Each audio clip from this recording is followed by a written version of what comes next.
اور آپ دیکھ رہے ہیں نورانی قاعدہ کے لیسنز۔ انشاءاللہ آج کے اس کلاس کے اندر ہم زا حرف پڑھیں گے۔ زا کا جو حرف ہے اس کا مخرج کون سا ہے اور اس حرف کے اندر جو صفات ہیں وہ کون کون سی ہیں اور عملی طریقے سے وہ صفات کیسے اس کی آواز کے اندر اثر رکھتی ہیں۔ آئیے شروع کرتے ہیں۔ زا کو پڑھنے سے پہلے اس کا مخرج جاننا بہت ضروری ہے، تو اس لیے پہلے اس کے مخرج کو پڑھتے ہیں۔ تو زا کا جو مخرج ہے وہ ہے زبان کی نوک کو جب ثنایا سفلی کے کنارے پر لگائیں گے، جیسے یہاں پر اس امیج میں آپ دیکھ رہے ہیں یہ ثنایا سفلی ہے۔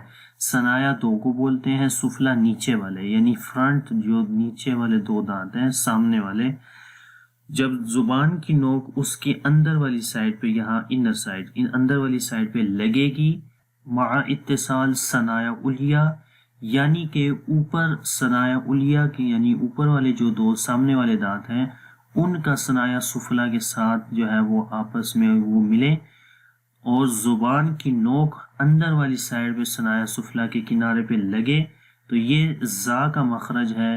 اور سین اور صاد کا مخرج بھی یہاں ہی ہے، تو وہ انشاءاللہ صاد اور سین جب آئیں گے تو ان کو پڑھیں گے۔ ابھی آپ نے زا کو دیکھنا ہے، یہ اس امیج میں بھی دیکھیں، یہ ثنایا جو زبان کی نوک ہے اور یہ نیچے ثنایا سفلی کے کنارے پر زبان کی نوک لگ رہی ہے مع اتصال ثنایا علیہ، یعنی اوپر کے جو دو دانت ہیں ان کے ملانے کے ساتھ۔ تو اب اس کو پڑھتے ہیں، آپ نے میرے ساتھ ریپیٹ کرنا ہے۔ زا کھول کر پڑھیں گے۔ زا، زا کی جو آواز ہوتی ہے وہ سختی کے ساتھ آتی ہے، سخت آواز ہے اس کے اندر، اور جو دوسرا ہم نے حرف پڑھا تھا ذال وہ نرم تھا۔ زا، زا۔ اب اس کی پریکٹس کرتے ہیں زبر سے پیش کے ساتھ۔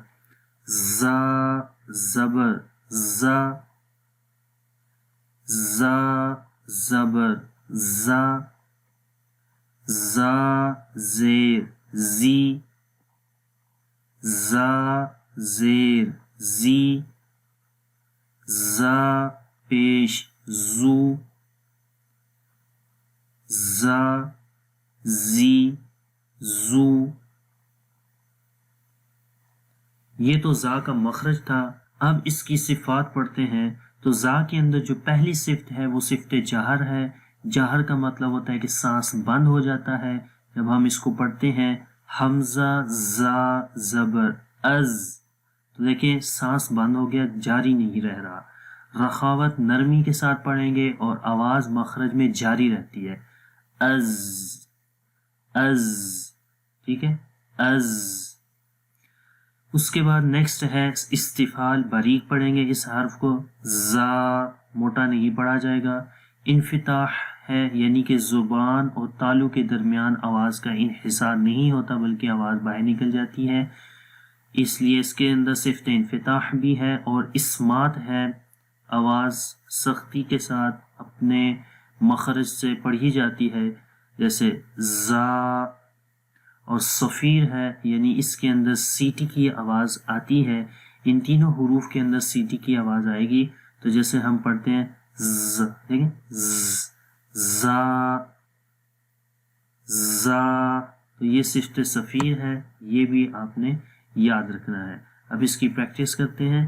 حمزہ زا زبر از، حمزہ زا زیر از، حمزہ زا زیر از، حمزہ زا پیش از، حمزہ زا پیش از، بغیر جوڑ کے پڑھیں گے۔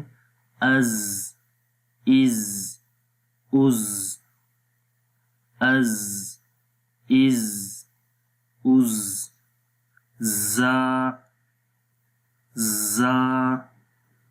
تو امید کرتا ہوں کہ یہ ویڈیو آپ کو اچھی لگی ہوگی، اور اگر آپ کو یہ ویڈیو اچھی لگی ہے اس کو لائک بھی کریں اور دوسروں کے ساتھ شیئر بھی کریں، اور اگر آپ کو اس ویڈیو کے اندر کوئی کوشچن ہے تو آپ کمنٹس میں ہم سے پوچھ سکتے ہیں، اور اگر ابھی تک آپ نے ہمارا channel on line Islamic classes subscribe نہیں کیا تو کائنڈلی اس کو بھی سبسکرائب کریں، اور ساتھ میں جو بیل کا آئیکن ہے اس کو دبانا نہ بھولیے گا، تاکہ جیسے ہی کوئی نئی ویڈیو اس چینل کے اوپر آئے تو اس کی نوٹیفیکیشن آپ کو مل جائے اور آپ آسانی کے ساتھ وہ ویڈیو دیکھ سکیں۔ انشاءاللہ نیکسٹ کلاس میں ملتے ہیں، تب تک کے لیے اجازت دیں۔ اللہ حافظ۔ السلام علیکم ورحمۃ اللہ وبرکاتہ۔